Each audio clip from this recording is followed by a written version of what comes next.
Hello kids, magical stories में आपका स्वागत है। मेरे चैनल को सब्सक्राइब करें और हर आने वाली नई वीडियो को एंजॉय करें। मैंगो की मौत, ये कहानी है मैंगो की, जो एक खूबसूरत बाग में रहते थे, लेकिन वो नहीं जानते थे कि किस लिए बनाए गए हैं।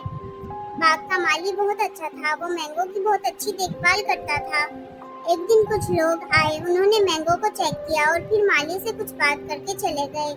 कुछ देर बाद वहाँ बहुत बड़ा सा ट्रक आया और सारे मैंगो को उतारने लगे और सबको उस बड़े से ट्रक में डाल दिया।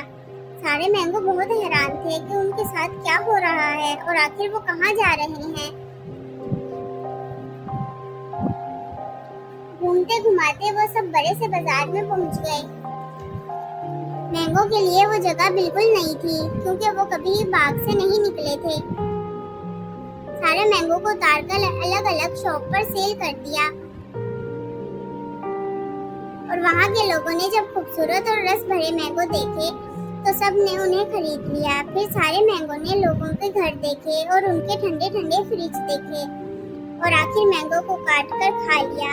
और इस तरह सारे मैंगो अपनी मौत से वाकिफ हुए और उनके बाद उस खूबसूरत बाग में और मैंगो लगाए गए, जो पहले वाले मैंगो से भी ज्यादा खूबसूरत और रस भरे थे।